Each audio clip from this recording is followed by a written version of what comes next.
Mr. Stubbe, what any religious tradition ascribes as God's will is no concern of this Congress. The suppression of the objective truth of God leads to a subjective nightmare, my friends. I'm a Christian. I understand you are a Christian. As a Christian, I believe that speaks clearly with regard to the centrality of Jesus Christ and salvation. I say this in all love, in all respect. I cannot be an enabler to somebody's self-deception. And when he came to the other side, to the country of the Gadarenes, 2 demon-possessed men met him, coming out of the tomb so fierce that no one could pass that way. And behold, they cried out, "What have you to do with us, O Son of God? Have you come here to torment us before the time?" Now a herd of pigs was feeding at some distance from them. And the demons begged him, saying, "If you cast us out, send us away into the herd of pigs." And he said to them, "Go." So they came out and went into the pigs, and behold, the whole herd rushed down the steep bank into the sea and drowned in the waters. The herdsmen fled, and going into the city, they told everything, especially what had happened to the demon-possessed men. And behold, all the city came out to meet Jesus. And when they saw him, they begged him to leave their region. Welcome back, everybody, to the King of the Cosmos. Hope you're having a good day. We are going to be having a very different kind of Bible study tonight. We're still going through the book of Matthew. It's in Matthew chapter 8, verses 28 through 34. And what we're going to be getting into tonight, or today, whenever it is that you're watching this, is a discussion about demons, okay?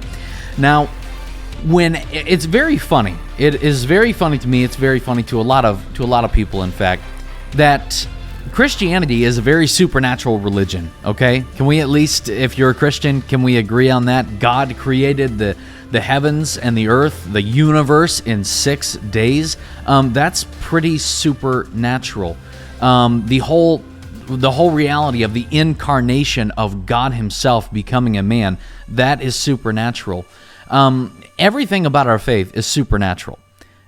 We should not be surprised at the supernatural in our faith, but it's funny that when we come to the supernatural things, we tend to shy away from them. We don't like to talk about them. We don't like to think about them, and that's especially true within the realms of, the heavenly realms, the spiritual realms, when it comes to angels and demons and cherubim and seraphim, God's divine counsel.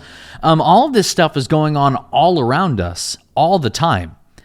There is an entire world of things out there in the spiritual realm, some of which we know about, some of which we don't. And it's very funny to me and to a lot of people how we shy away from that. We don't like to talk about that. We don't like to think about that. And I think it comes down to human pride. We want to be able to logically explain some things. And so when we can't logically explain things, well, what do? We push them aside. We cast them away. We don't even think about them. We don't like to think about them. My friends, that's just simply not the right approach. Biblically, that's not the right approach. We don't cast away our theology because God's eternal. We accept that to be true. We don't know what that means. Like, in the whole picture, I can't conceptualize eternity, but nevertheless, we accept God to be eternal. He's sovereign. How that works out with human will and His will always comes out on top without interfering with our will. How does that work? We don't know. There's tons of things in the Christian faith that is simply supernatural and we can't explain it. So we shouldn't shy away from these things, especially when we get into the study that we're going to be getting into today with demons, because that's what we're dealing with in the text in Matthew chapter 8.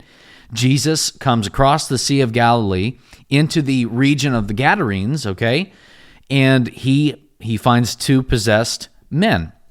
Now, when we get into this study with demons, with angels, with fallen angels, with what happened, you may be sitting there thinking, why are we studying this stuff? First of all, two things. Number one, I say that if it's in the Bible, we should have the right to study it. God gave it to us. We can study it. We shouldn't be offended at that. Number two, legitimately, brothers and sisters in Christ have legitimate questions about demons and the supernatural realms and the divine counsel and everything like that. These are logical questions. These are good questions that people have. So even though if you may not be fed by this kind of study, well, your brothers and sisters are definitely being fed by this kind of knowledge because they have questions that they want answered. So, let's have patience for those who want to know about this stuff, okay? So, we are getting into a very cool topic. I mean, it is a cool topic. I'm excited to get into this. We got into it Wednesday night. Tons of questions, tons of comments, people not hearing it presented like this before. But you're going to enjoy this. You really are. So, Jesus comes across the sea. He just got done calming a storm, and that was revealing he was the Messiah. And not only that he was the Messiah, but what the nature of the Messiah was, he's Yahweh, perfectly mirroring Psalm 107. He comes across the sea, and he encounters two possessed men, okay? And before we get into the supernatural stuff, we have to deal with contradictions, okay? Because in the Mark account and in the Luke account, what you're going to find is that there's one demon-possessed man who's called Legion. The demons that are in him, for we are many. His name is Legion. That's who we're talking about here. Mark has one, Luke has one, but in the Matthew account, there are two. There are two demon-possessed men here.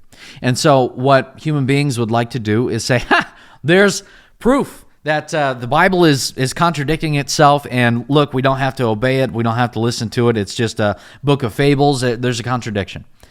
No, I'm sorry. Human beings really do, whenever we want to avoid responsibility, we do everything we can, anything we can, to get away from that responsibility. So they'll take something like this and run with it, saying, the Bible's full of contradictions, therefore we don't have to listen to God. Because that's ultimately what it comes down to, the suppression of the truth of God. We all know that God exists. We all know that we are accountable to Him, every single one of us. And we would rather push that down instead of accept it. So, if something seems like it's discrediting the Bible, the world will run with that. But they run too fast. They run too fast because what you have here in Matthew is not a contradiction with Mark and Luke. It's just not. A contradiction is like if A is the same as B, okay? A and B are not the same. Why? Because A is A and B is B. So you can't say that B is A and you can't say that A is B. A and non-A cannot both be A at the same time and in the same way. That is a contradiction, okay? So how that relates to the text is if Mark and Luke decided to go ahead and say there was only one demon-possessed man there, and then you go on over to Matthew and it says that there are two, yes, you would have a contradiction. But that's not what the accounts say, okay? They mention a demon-possessed person, but not only one, okay? Here's a good illustration for you, okay? And I brought this up last night. Let's say that there's a car crash that happens. There's a car crash that happens on the street, and it careens into the sidewalk, and it takes out a lamppost, and the windshield busts, and a tire goes flying off, okay? And there are three witnesses to it. The first witness says, well, I saw the windshield, get all busted up. The second witness says, oh man, he knocked over a lamppost. The third witness says, tire flew off and it hit another car. Is that a contradiction? Or are they all just coming to the car crash scene at a different perspective, emphasizing different things? Yes, that's not a contradiction.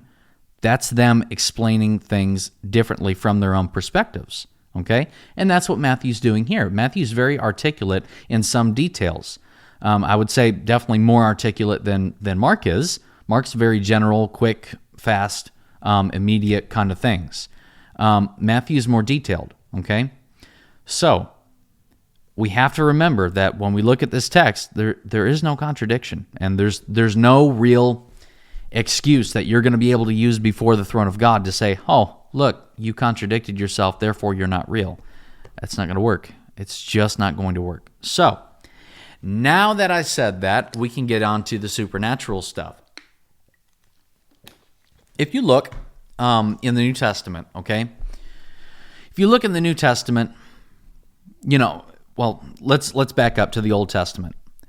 Demon possession did not happen in the Old Testament. It simply did not happen. There may be references to demons or spirits very briefly, but there's no good, thick account of demon possession until leading up and going into the first century, okay? That's for a reason.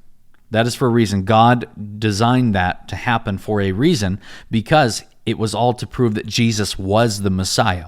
One of the things that the Jews were expecting the Messiah to do was to cast out demons, have that ability, something that hasn't been seen before. Jesus did it. He's been doing it for a long time, casting out demon after demon at Peter's house, and now he's healing a man with 2 demons. That was one of the things that was expected by the Messiah. It didn't happen in the Old Testament. It happens in the New Testament to prove that he is who he says he was. But then when you look deeper into the accounts, what you're going to find is that demon possession, while there are cases of demon possession in Israel, when you read stuff like this, and then you go into Acts, okay, the demon possession experiences seem to be more prevalent in Gentile areas, like in Athens and other places like that. They seem to be more prevalent. And it's the same case here, because where Jesus is, he's in a location where there are a bunch of Gentiles. This is very much Gentile territory, even though it's still in the land of Israel, okay? There's tons of Gentiles around here, and we know that because of the herd of pigs. There's a herd of pigs that the demons jump into because they want to get away from Jesus. Jews didn't keep herds of pigs. That was very unclean. That was, according to the Pentateuch, that was unclean. You did not do that. And a pig was an unclean animal, so you did not have herds of pigs. This is a Gentile region, okay?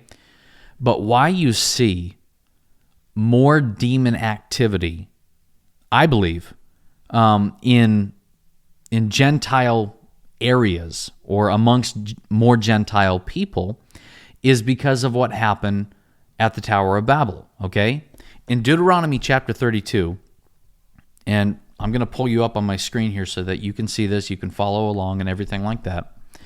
In Deuteronomy chapter 32, verse 8, it says, "When the Most High gave to the nations their inheritance, when he divided mankind, he fixed the borders of the people according to the number of the sons of God." Okay?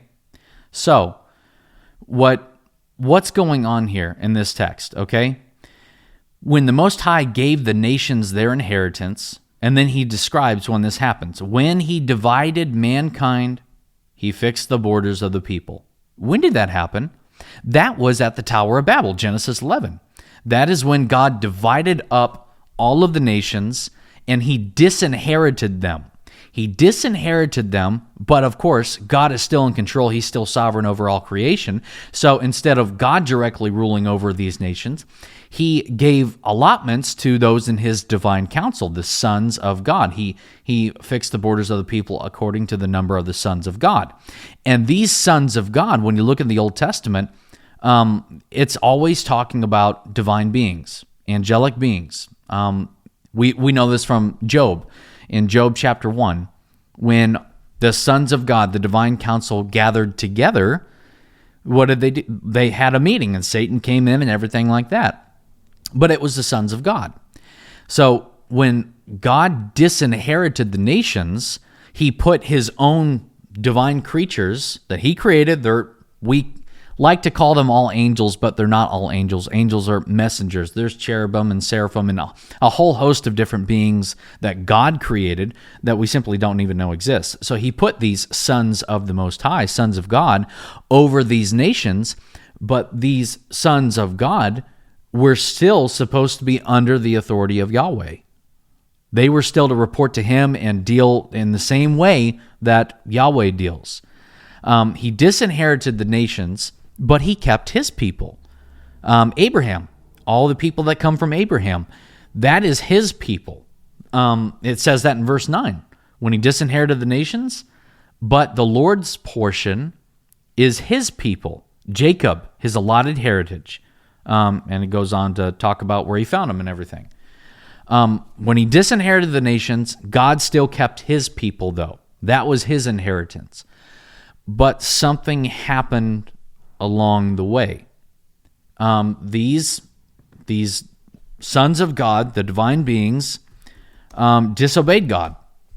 They disobeyed God, and we know this because Psalm 82 talks about this. And now I'm bringing you over to Psalm 82 on my screen.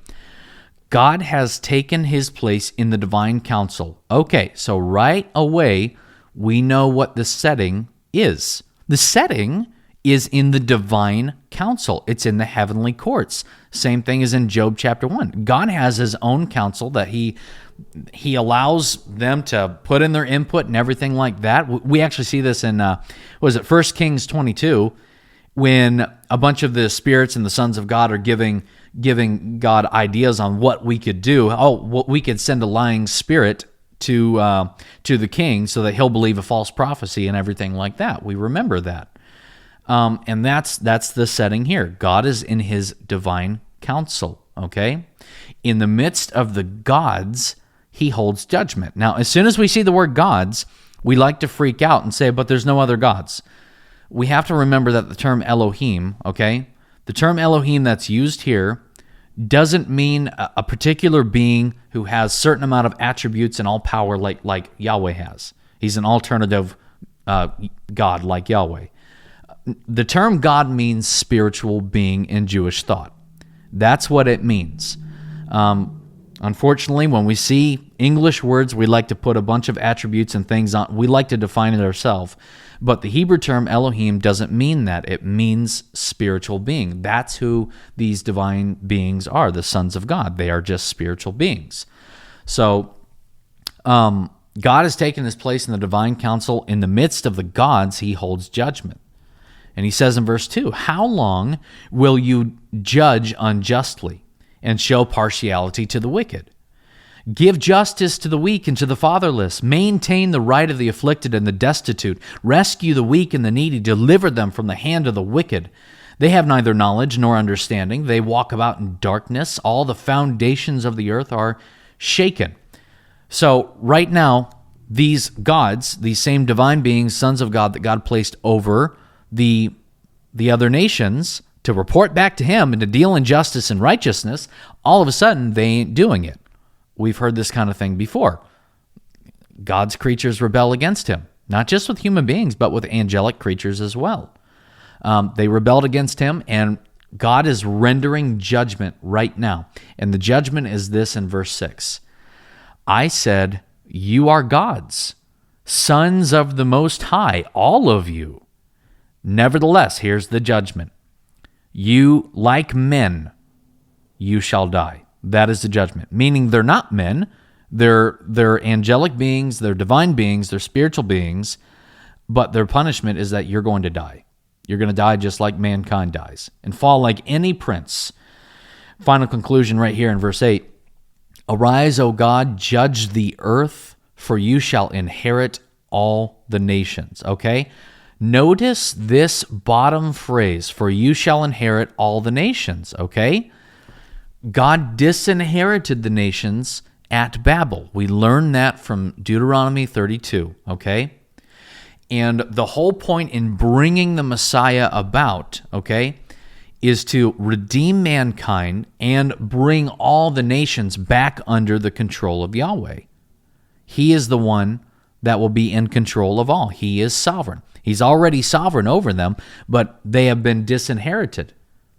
But God wants to reclaim his inheritance. He will inherit all the nations, and he does this through the Messiah. When Jesus says, go into all the earth, preach the gospel, teach them, baptize them, make disciples to every part of earth, because the Messiah has all authority in heaven and on earth. That's what this is all about, okay? So, backing back up to our text, this is why you see more demonic activity in Gentile territories, because they are not God's people. The Hebrews, the Israelites, they are God's people. The Gentiles are not. But through the Messiah, they can be. The Gentiles can be the people of God through faith. So, now that we have that out there, we read verse 29. And behold, these are the demons speaking now. Behold, they cried out, "What have you to do with us, O Son of God? Have you come here to torment us before the time?" Now, there's two things going on here. Number one, the demons already know. The demons know who this is, okay? There's no fooling them. They know who this is. This is the Son of God. In other accounts, he's called the Son of David, okay? And I could get into something about the term Son of David and how that was used for exorcism in Second Temple literature, but I'm not going to. It's Son of God. They know who this is. And it's kind of disheartening because his own disciples had trouble believing who he was. But the demons could see it clearly. Now, I don't know if through a spiritual veil they could actually see his glory or anything like that. We don't know. But regardless, the demons knew who he was. And they also knew something else. These demons were going to be tortured by God. Have you come to torment us, torture us before the time? Before what time? Remember, in 2 Peter chapter 2, it's actually revealed what's going to happen, where these demons are and what's going to happen. 2 Peter chapter 2, verse 4, "For if God did not spare angels when they sinned," we'll talk about when they sinned here in a moment, "but cast them into hell and committed them to chains of gloomy darkness to be kept until the day of judgment," okay? God threw them, bound them in eternal chains, threw them into, in the English text it says hell, but the Greek word there is Tartarus. And in mythology, in Greek mythology, Tartarus was the lowest part of hell.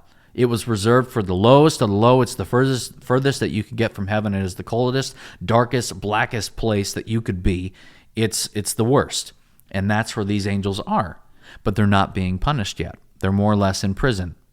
They're being kept. They're being kept until the judgment. And that's why the demon says to him, that's why the demon says to Jesus, "Have you come to torment us before the time?" Because the time isn't here yet. The time is not here yet. At the end of time, when God destroys the world, creates the new heavens and the new earth, brings all things back to give glory to God, and he's king over all the earth again. That is when these demons, Hades will be thrown into hell. Death and hell thrown in to the lake of fire, okay? That's when that will happen. That's when the punishment, that's when the torture will begin. And it says in Revelation that the smoke of their torment rises up to Yahweh forever and ever. It's a sad, scary reality. Yes, it is scary. But this is what happened to them. Now, let's get into what they did, okay? We already know that some of the fallen angels, fallen spiritual beings, did not do their job in ruling over these nations as a spiritual being to give glory to Yahweh. They did things in injustice and didn't do the right stuff, so God condemned them. But what Peter is talking about here isn't referring to that, okay? It's actually referring to something that happened in Genesis 6, okay? I'm going to bring you back up onto my screen so that you can see this.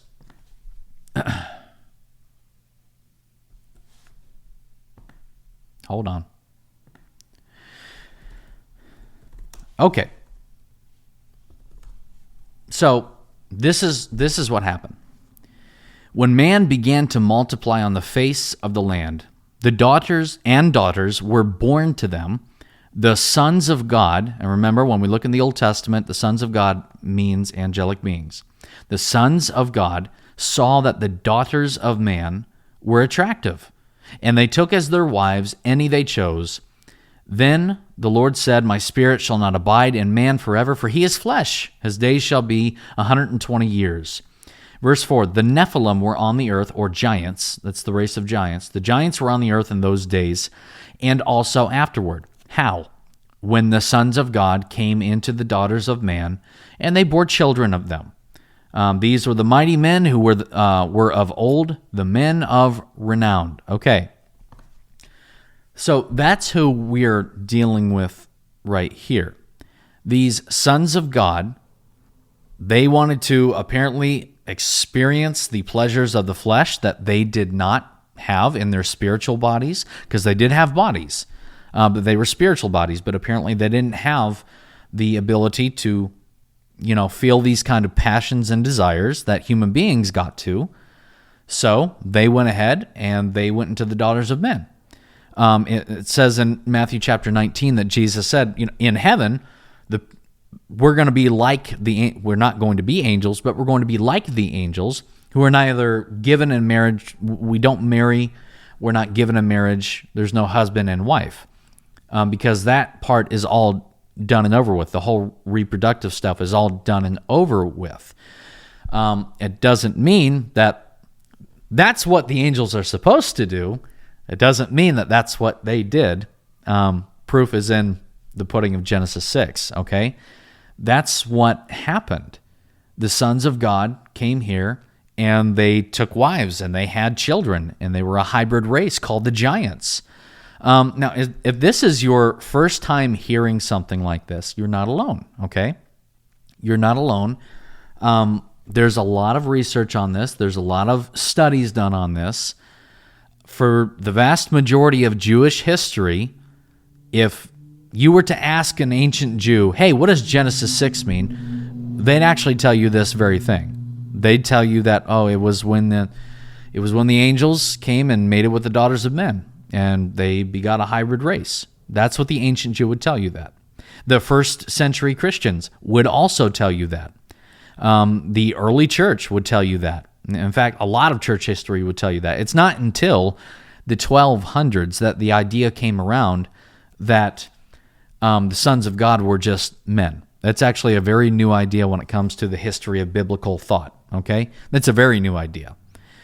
For all the rest of history, this is what they believed on the text. In fact, we even have proof of this from the biblical writers themselves. We already talked about 2 Peter chapter 2, but there's also a very interesting text in Jude, in the book of Jude, okay? In fact, I turned it in my Bible, but I'm just going to bring you up on my screen again so that you can see Jude 6, okay, starting there.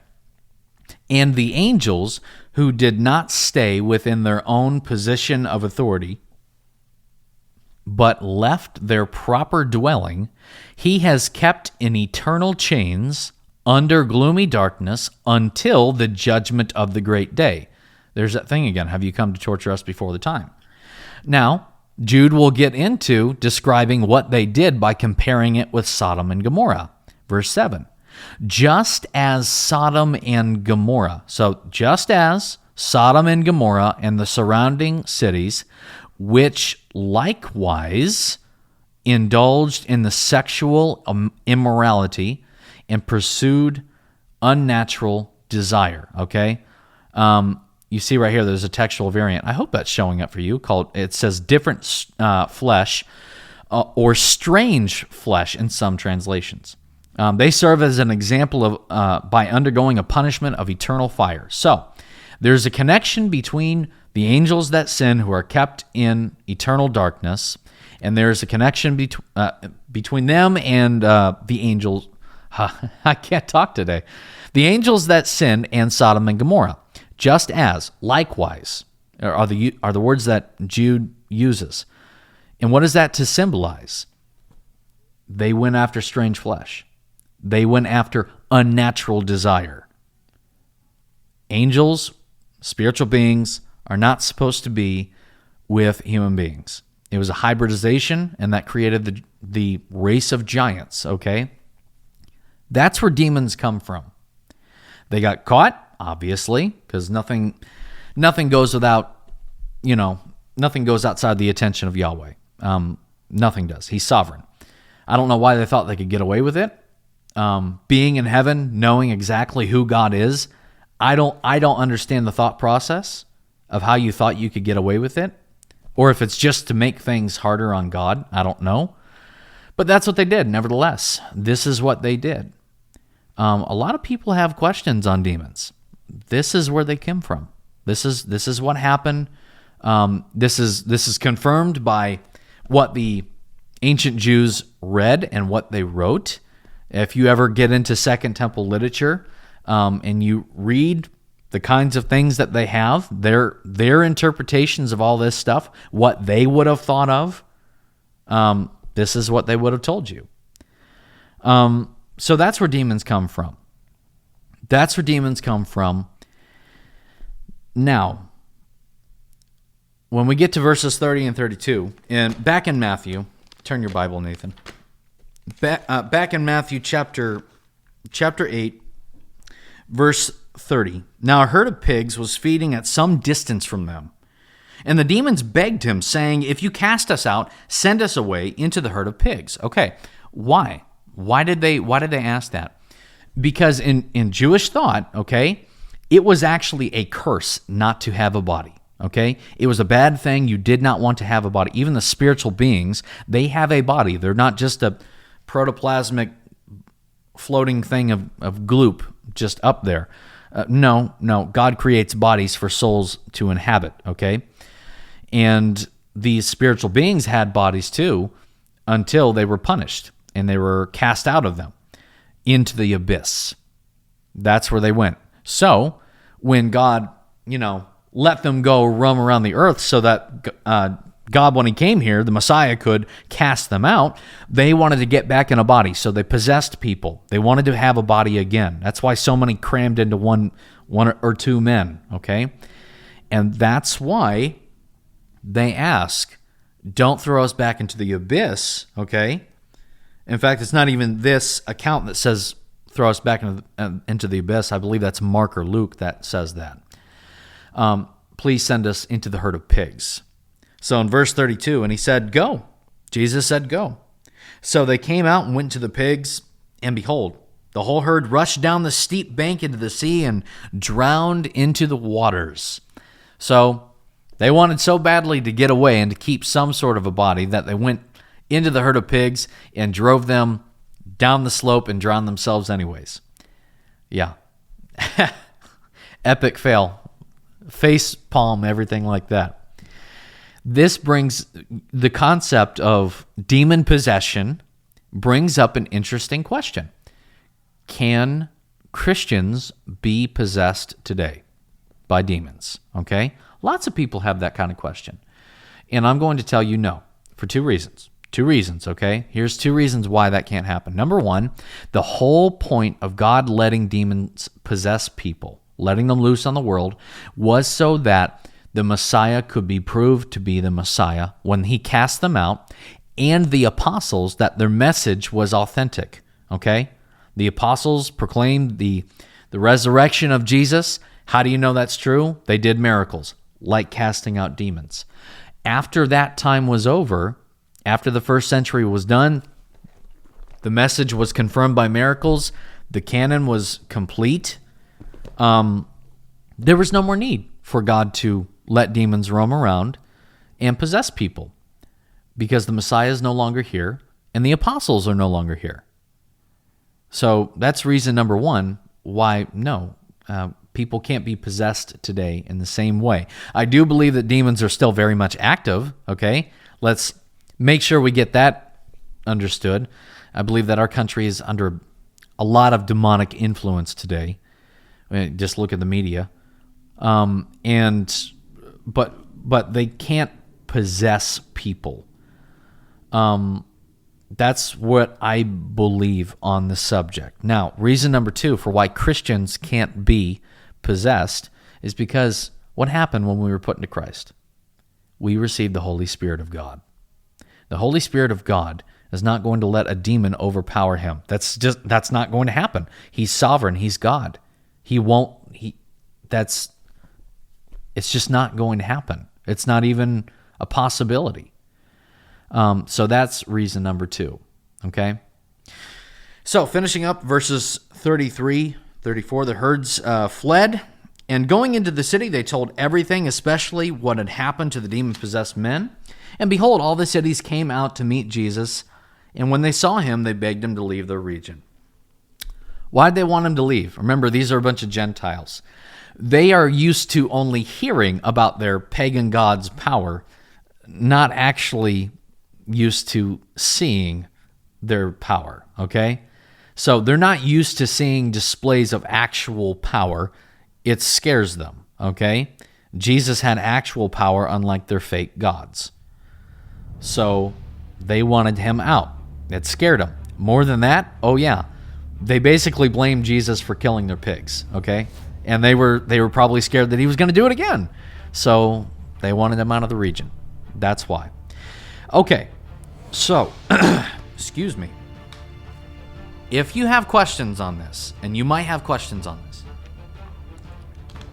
I told people last night, Wednesday night, that if you have more questions on, because we took a bunch of questions, they were going to return the next week with more questions at the beginning of class, okay? If you have questions on this, message me, message the church, put it in the comment section, and next time we come on, okay, I'm going to go ahead and address your questions, okay? And we'll do the best we can to answer them to your liking, and go from there, okay? If you want to do more research on this kind of supernatural stuff, which really makes the biblical world like huger, okay? It makes it huge to imagine all the spiritual stuff going on around us. If you want to do more research on this, and you want somebody from the church, you can check out Tyler Gilreath's book. I'm either going to put it here or here. Am I poking it? I'm probably poking it. Tyler Gilreath's book, he's a preacher, I believe in Alabama. Please forgive me, Tyler, if I'm wrong about that. And he wrote a book called Gospel Over Gods. And it's all about this supernatural stuff. It's all about the Deuteronomy 32 worldview, about the divine council and angels and demons and the whole 9 yards. Even some stuff about the giants, the race of giants. And that's pretty cool.